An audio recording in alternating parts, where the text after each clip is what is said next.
Vince McMahon says Finn Balor is not over. Starcade not on the WWE network. Matt Hardy, broken finally. Is TNA tapping out? The breakdown of Jason Jordan. Elias, future superstar? Potentially. Raw gets a 2.0 in the ratings. Cracking the top 10. Drew McIntyre and more on this edition of Ray's Roll-Up Report. So, let's start with the elephant in the room. Vince McMahon says that Finn Balor is not over. Well, you know, I'm going to say something, and maybe it may be unpopular, but I half agree with him, and more than half it's his fault. So, I will say this. I love Finn Balor. I think he's underused. He definitely deserves a title match. I mean, the guy never even lost the title in the first place. He only lost the title due to injury. And to be honest, when he comes out, and he comes out in a leather jacket, and he's not in demon character. When he uses his makeup and he gets into the makeup, he crawls to the ring, and the whole style vibe is different. And, you know, he's this entity, this other character is the demon. It's definitely interesting. But, you know, we all know that he's not going to do that week in and week out. It requires a lot of effort for him to get in the makeup and so forth and so on. But I will say, when he comes out with the leather jacket and he's just Finn Balor, you know, it is bland. It is bland. I don't want to say that, you know, Finn's awful. Finn's, you know, nothing like that. I respect the man's work, and I think he's definitely one of the most underutilized talents that they had. They were pushing him at one point, but who knows what happened. Point being is, he's not entirely wrong. From that aspect, yeah, you know, Finn may. I don't want, you know, he's definitely bland as Finn Balor. He's better as the Demon, but it's still the same guy. He still pretty much does the same moves. You know, it's not like it's a dramatic change from him to the Demon in the ring. But when he walks down to the ramp, you know, and then the riff comes on, and he, after the riff, and he goes, and he puts his arms up, I pretty much see everybody else in the audience putting their arms up as well. Twice. He does it twice. They do it twice. So, I don't know. That looks pretty over to me. So, I think as far as him not being over, and he made those little tweets, you know, he's not over and he's making turkey or whatever, I thought that was funny. But I would say him not being over that's crazy. The man is definitely over. I don't know how, because the way they booked him, the only thing that should be over is his career, because they sure as hell are trying to bury him. And I don't want to use that word. I hate using that word, bury, unless it's actually absolutely necessary. I don't want to say he's being buried, but the way that they've written him, creative has written him to be,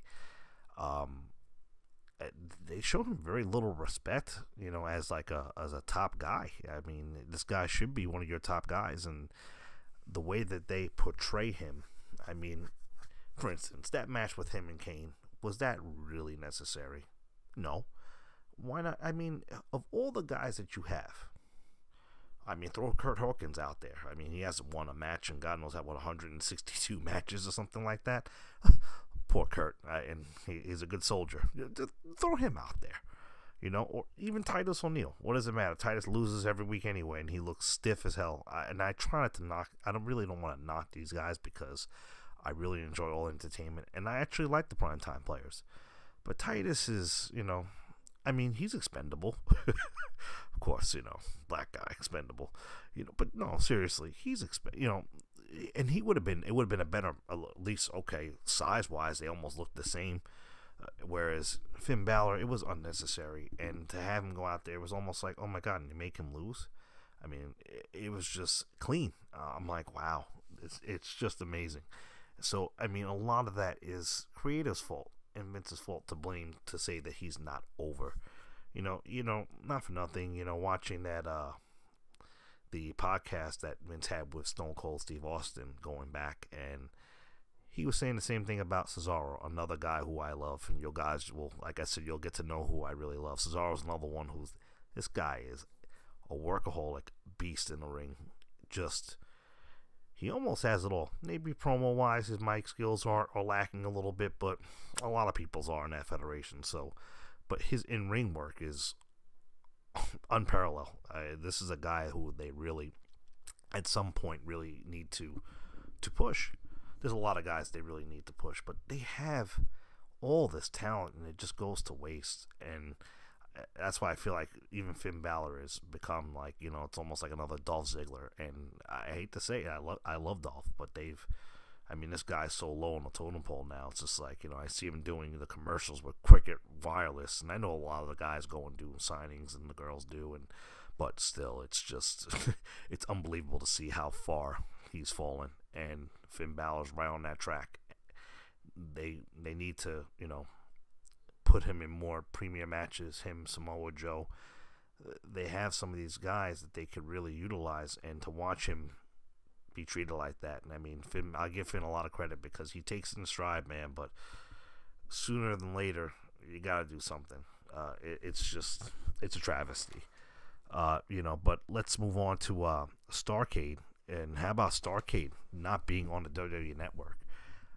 You know, I've been a fan for a long time, and like I said before, and not for nothing, I have a lot of family that was down south, so they would tape shows, and I would watch shows, and I always had a pulse on, you know, what was going on in WCW/NWA, and Starcade was like one of their premier pay-per-views back in the day. And to see it come back, I mean, yeah, War Games, which was awesome. I mean, it was incredible. NXT's War Games. And then I'm like, okay, Starcade. I'm like, this is exciting. And then, you know, you hear this news that it's not going to be on the network. I mean, not for nothing. This is why we got the network, was to get this content that we couldn't see. I'm not saying to put every house show on there or anything like that, you know, but every once in a while would be nice. Even I even heard other people say, other podcasters say, you know, maybe they should, you know, make like a special rate, you know, do like a $20 a month, and you can get access to this special content or these types of matches, like a Starcade or something like that.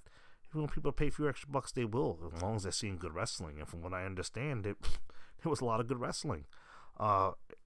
Johnny Gargano against Pete Dunne, UK title. That's great. And you know, both those guys are tremendous workers. And I gotta say, Pete Dunne, man, I've watched this guy, and when I watched the UK tournament, I really didn't know what he was capable of. I really hadn't seen him that much.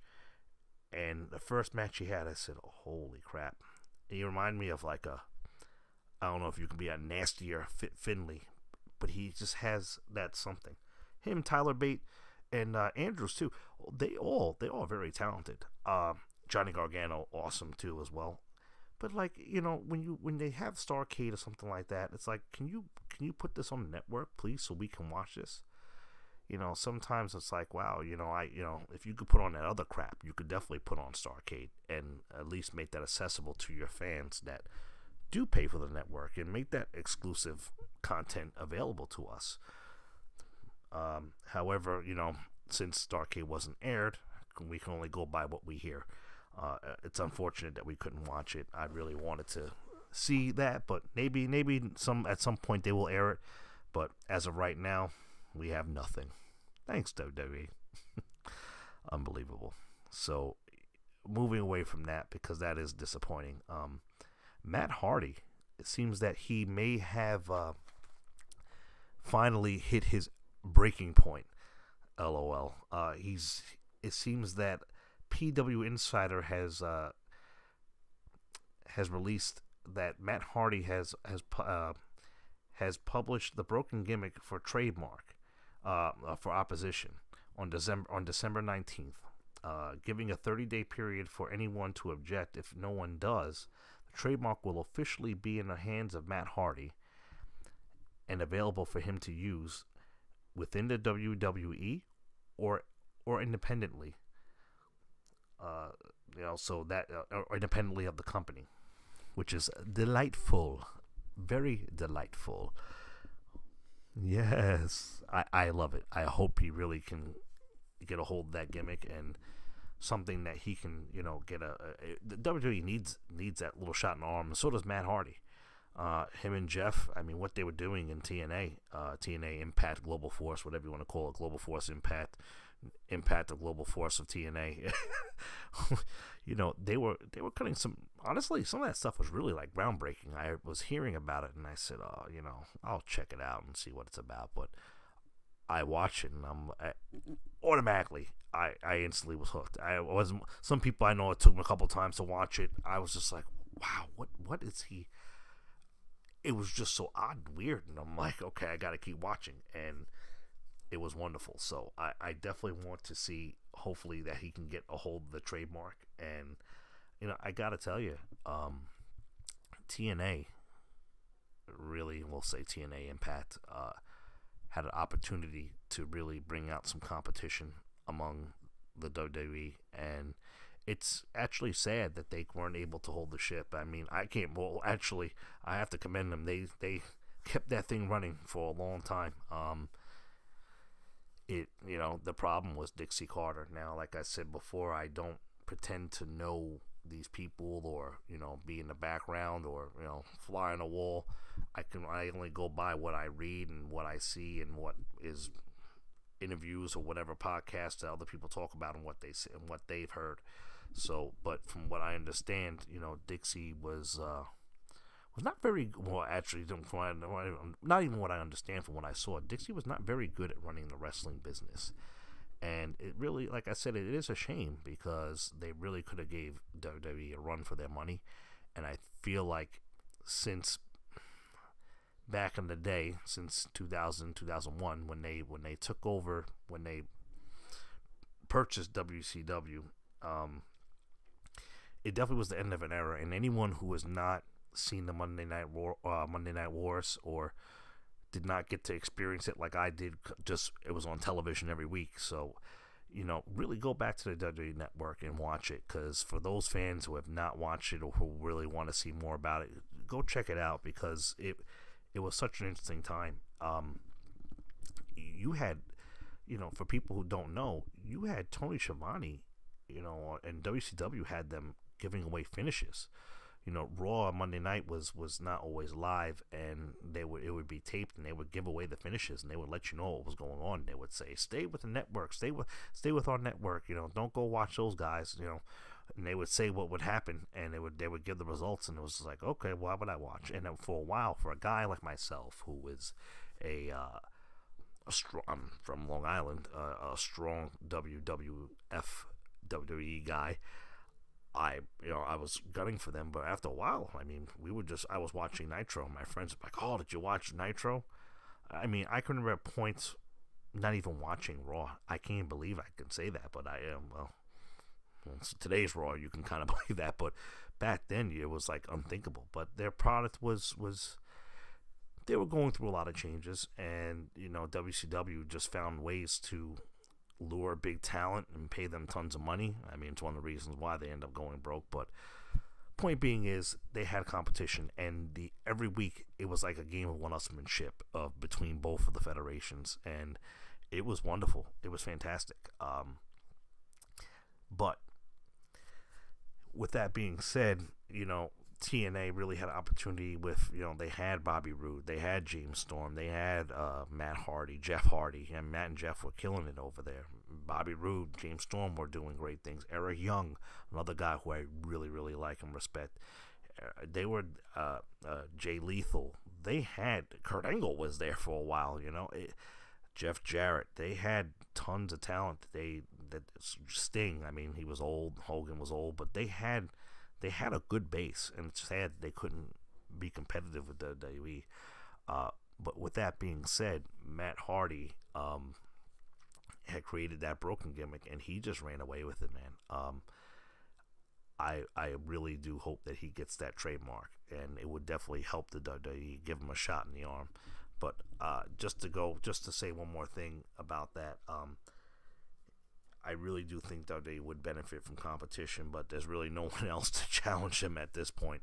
However, with Matt Hardy, if he's able to get that gimmick and bring that to the WWE universe, I think the fans will really enjoy it, and it will give his career a little something. I mean, for right now, Jeff is on the shelf for a while, and Matt Hardy is one of those guys that him and Jeff, even though Jeff is the high flyer, Jeff is the darling child of the tag team. Matt Hardy is very good in his own right. He's just as good as his brother in his own right. He may not be the high flyer that Jeff is. And I will say one thing, Jeff, when he does that swanton now, he lands right on top of you. Bam. Back in the day, he'd catch a little shoulder blade. It looked great, but, barely hit the guys half the time, the opponents. But no, not for nothing. Now it's just like, boom, he hits him, he lands on top of him, and it looks brutal. It does. I love the way he does the swanton now. However, Matt Hardy, he's more like he very wrestles kind of like an old school style.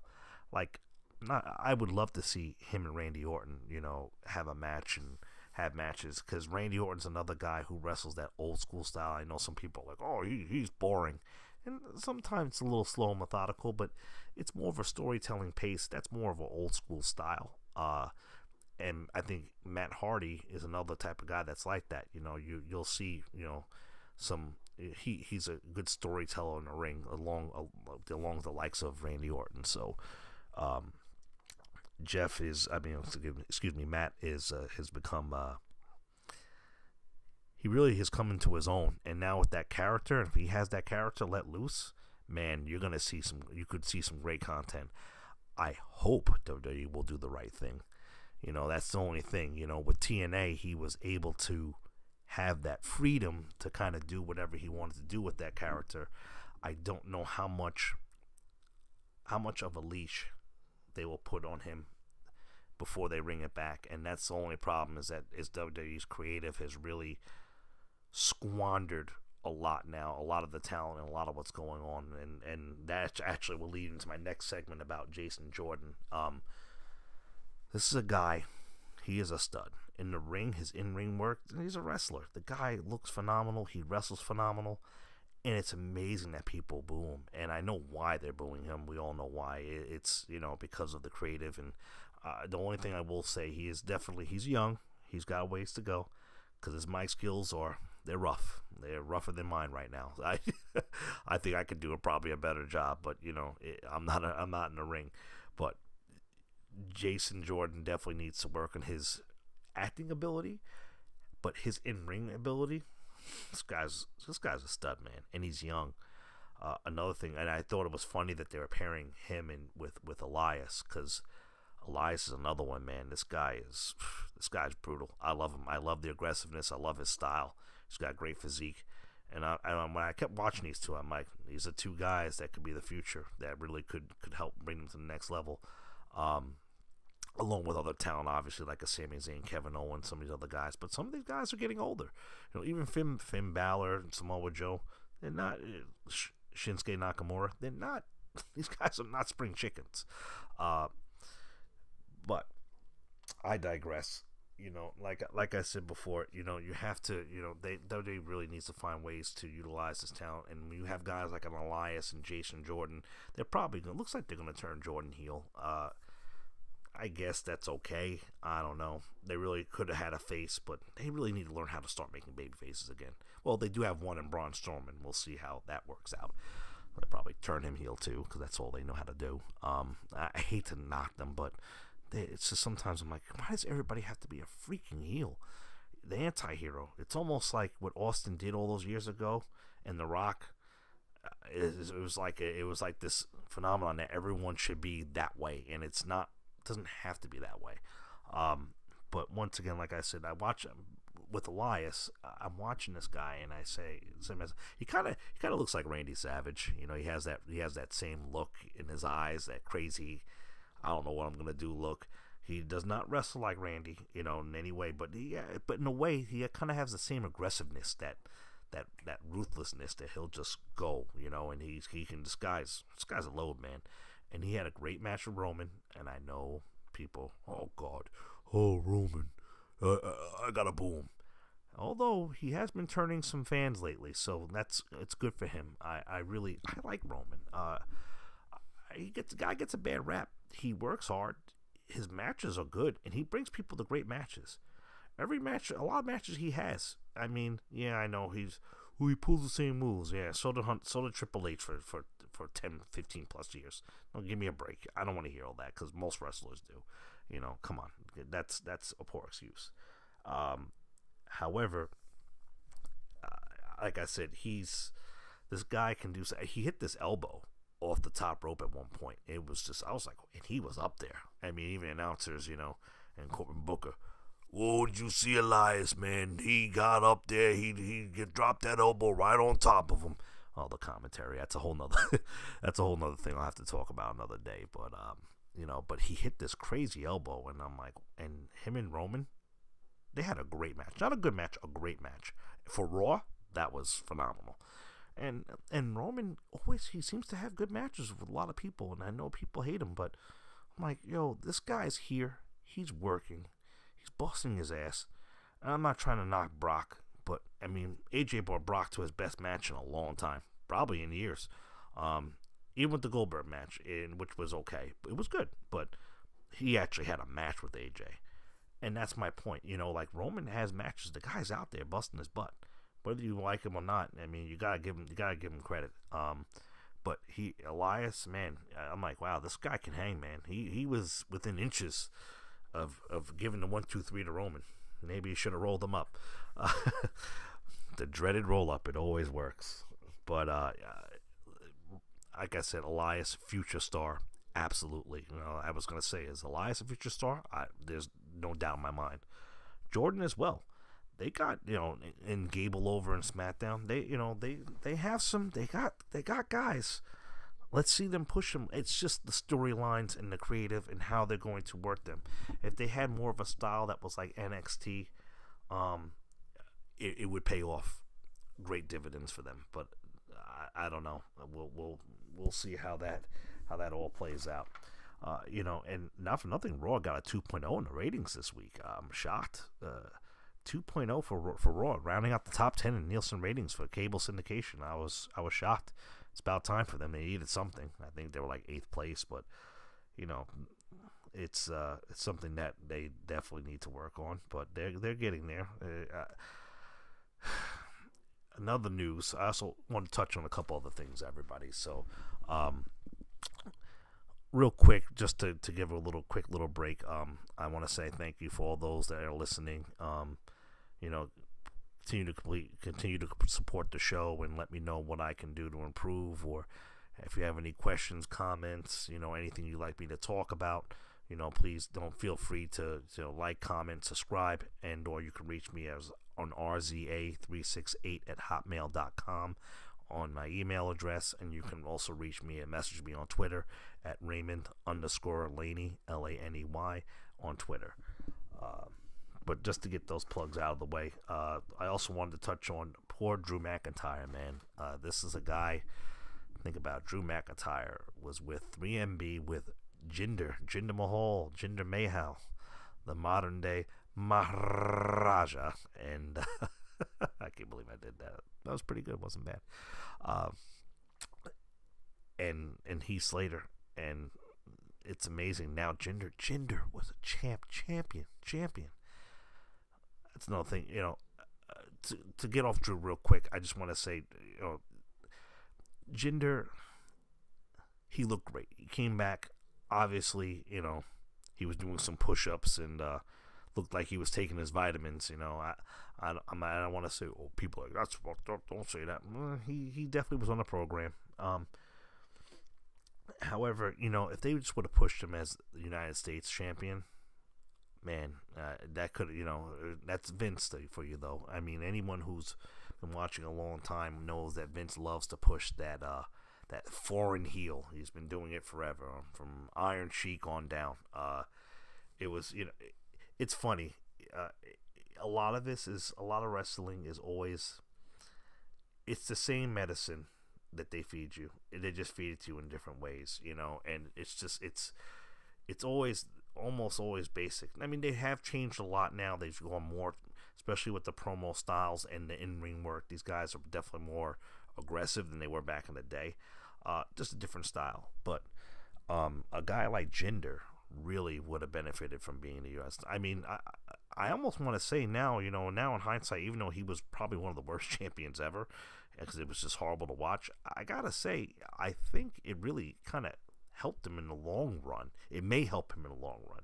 And now they made him, it kind of made him somewhat formidable. And now you can push him in the United States title and give him, and hopefully I know he has to have the one match with AJ. Hopefully it is one more match with AJ, and they just need to leave that alone. But, give this guy a U.S. championship run. Give him the U.S. title and let him run with it, and let's see where it goes. I think that might work for him, as far as if they're going to push the foreign evil foreign villain, but as I was going to say before, but past Jinder, speaking of Jinder with the 3MB and Drew McIntyre, I watch this guy in NXT, and you see him come out, and he comes out in that kilt and that physique, and you're just like, damn, this guy looks good, man. Like he looks vicious. He just has that face like he's gonna rip your face off, and I love Drew McIntyre, man. I liked him from back in the day, and this is a guy who's had a chance, and he, things happened and things didn't work out for him, and then now he came back and he looks better than ever. And to see him, you literally can see the look on his face when he knew that he was hurt, and my heart broke for him, because I said, this poor guy can't catch a break. That match against Cien Almas, it was phenomenal. It really was. Hard hitting, and sometimes, when these guys are physical in the ring like that, and the girls as well, this is what happens. It is, at the end of the day, it's physicality. And I know people want to, and others will say, you'll hear people say, oh, it's fake, it's phony. I hate that. I've been a fan, like I said, for such a long time, and I know what they do on a day in, day out basis, and I think these guys really work hard, and you got to see some of what really happens in wrestling. I try and explain it to some co-workers of mine. I work with a lot of females, so she's a big sports fan. She's an older woman, but she's always, kind of knocking wrestling, and I'm trying to explain to her how it really works. But when you see a guy like Drew McIntyre go down like that, it's just like, it's sad. It hurts. And he looked like he was getting ready to be called up to the main roster. I don't know if that's a good or bad thing at this point. I mean, they done okay with Asuka, because I was very afraid for her when she came up. I said, oh God, please, just don't ruin her. It is sad for me to say that, because I really, they're not, how can I put this, guys? I'm now getting away from Drew McIntyre, but I don't understand how this company, they know what they're doing, okay? Don't let them fool you. I know, and they love to troll us, okay? They love to troll us as fans, and they will screw with us. They know what they're doing. I know it sounds stupid, and I know it sounds silly, because if you've been watching Raw for the past 2 years, you'll be like, how the hell can you say that? And SmackDown, you'll be like, what, are you kidding me? Maybe in NXT. But they do know what they're doing. For instance, speaking of NXT, I wanted to touch on one more thing tonight. Triple H, you watch a guy like that, and I think, what Jim Cornette said, as far as him being, I love Jim Cornette, by the way. I think Jim is old school. He's an old school guy, and he's not afraid to let you know what he thinks about any topic or situation. And when he put it best when he said Triple H is the guy who works with the guy, and he never really hit, he wasn't never a Hogan or a Rock or a Randy Savage. He never was really the guy, he Ultimate Warrior. He never was the guy. He always was like right underneath him. And there's like two Triple H's. There's the NXT business side Triple H, Paul Levesque, and I think he does a tremendous job with NXT. I really do. On the flip side of that, there's the Triple H that we saw in Survivor Series, and I'm like, are you self-promoting yourself? Like, are you getting yourself over once again? So a lot of the stuff these stories that you hear or that CM Punk has said and others have said about Hunter and about what he does and how he conducts his business to get himself over, you saw that. You saw that a couple Sundays ago on Survivor Series. You saw that plain as day, right in front of your face. And WWE thinks it's okay. Vince thinks this is okay. I mean, this goes back way back, even though the curtain call. Now, he was the curtain call. For those who don't know, they MSG 95, I believe it was. I was actually there, believe it or not. I was there live, and they all came out and Razor Ramon, Scott Hall, and Diesel, Kevin Nash, and Hunter and Shawn Michaels, and they all hugged in the ring, and it was an ugly situation. And apparently Triple H was punished for that, and he didn't get his push to go into Survivor Series, go into King of the Ring, to win King of the Ring. I think he lost some money, but probably at this point, I'm pretty sure he's made it back. He's done well for himself, but this is a guy who has, done no more than some of the other guys that have made it on top. He stepped on some people, and now unfortunately he's also gotten his wife through. He met his wife, Stephanie McMahon, and he's been able to kind of build his craft and his name and his everything in his business, and they have a family now, and I mean that's great. But I will use the word, and I hate to say it, he has buried a lot of people, and he screwed over a lot of people. And that's Triple H I don't want to see. When I saw Survivor Series, I'm like, it is 2017. Why am I watching this man? And Kurt Angle, and I love Kurt. Kurt looks like Father Time is getting to him, man. It was sad to see. I mean, he hung in there. Don't get me wrong, but I'm like, that wasn't even my problem. My problem was the whole thing with Triple H, and I'm like, God, why? I want to see, most of us don't really, I know people, you got to be popping fans, like, oh yeah, Triple H, yeah, I hate Roman, but I love Triple H. I'm like, oh my God, they don't even know. I said, this is why we get screwed with. This is why. I'm not saying Roman should be the guy, because I'm not, but this is why we get fucked with. This is why. So, I want to see NXT Triple H. I'll take that guy every day. I'll take him every day. That's fine with me. And that's where he should be. And I feel like a lot of these guys, you want to use like a Randy Orton, and John Cena's out now, basically. He'll come back for special occasions. You want to use these guys to push this other talent up, great. But what I saw Survivor Series was a joke, man. I was just like, I was blown away. The fact that you had Bobby Roode, Samoa Joe, Shinsuke Nakamura, Finn Balor, and it's just like, man, all these guys got eliminated? Like, are you kidding? Like, it just, wow. But that's the Triple H I want to see in the background.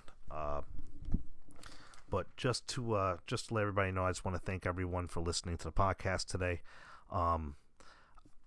Just for future news, I would like to let everybody know I'm going to try and put out some more episodes. Maybe I'll probably do a Raw and then combine SmackDown and NXT or something to that nature. I'm going to see what works out best for the channel and try and provide you guys more content with that. Also, I'll be trying to do more podcasts as much as possible. Maybe like two, and I'll try and get like 2 a weekend, like one with a review and then just a regular podcast, and just kind of, talk about the state of WWE, what's going on, news and events and things like that, and give you guys my insight as to what's going on and what's happening. So I want to thank you guys again for listening. If there's any questions, comments, like I said, like, comment, subscribe. I'm really trying to get this channel off the ground, and I'll get better with time. I really do appreciate any feedback. I don't care if it's positive or negative. Give it to me in the comments. Like I said, you can email me at rza368@hotmail.com or at Raymond_Laney at Twitter. All right. So next episode, we'll have another podcast, and we'll talk about some of the women some of the women wrestling going on, and what's going on with the women's revolution, and some of these new girls that have come back, that have come up, and Paige being back, and let's see what we can talk about and see how they can improve on how the product is being distributed amongst us. So we'll talk more wrestling. So I wanted to say I'm happy to be on YouTube, and anytime you guys have any questions or comments or concerns, you let me know. And I gave you RZA368 Raymond underscore Laney at Twitter. And other than that, guys, I'm signing off, and I'll see you next time. Take care.